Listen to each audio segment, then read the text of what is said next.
Depuis mardi, une vaste campagne a été lancée pour inciter tous les internautes à cesser les téléchargements de CD ou de DVD.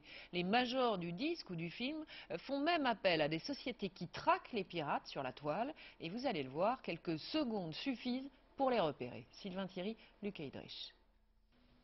Cet homme traque les pirates internautes. Son métier, agent assermenté à la protection des programmes.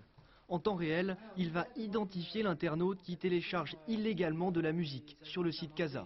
Donc là, j'ouvre Casa comme le fait n'importe quel internaute. Il télécharge une des chansons du catalogue. Son ordinateur dialogue alors directement avec l'ordinateur du pirate qui propose le morceau. Le piège peut se refermer.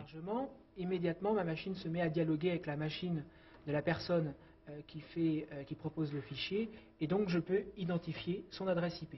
L'adresse IP, c'est un numéro attribué à chaque ordinateur dès que l'on se connecte à Internet. La machine trace donc le chemin parcouru entre la machine qui me sert à constater et la machine qui propose les fichiers en téléchargement, et ici on s'aperçoit que c'est un abonné Wanadoo qui se situe à Rennes.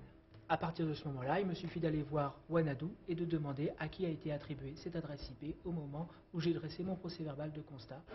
Mais les fournisseurs d'accès Internet acceptent-ils de donner l'identité de la personne qui se cache derrière l'ordinateur?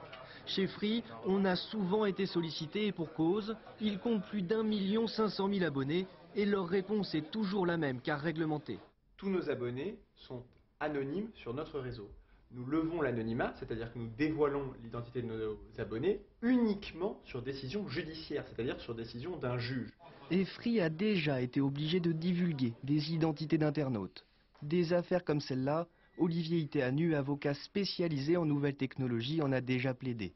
De toute façon, pour lui, les 23 millions d'internautes français sont tous des cybercriminels et les attaquer en justice ne réglera certainement pas le problème des téléchargements illicites. C'est une pratique et un usage qui a une ampleur considérable. Et face à ça, il faut se demander à quoi sert la loi. Et si on pense pouvoir résoudre le problème par des exemples face à un phénomène d'une telle ampleur, je pense qu'on se trompe.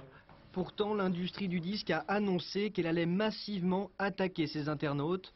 Mais face aux 16 millions de téléchargements de chansons par jour en France, ce combat risque de leur coûter très cher.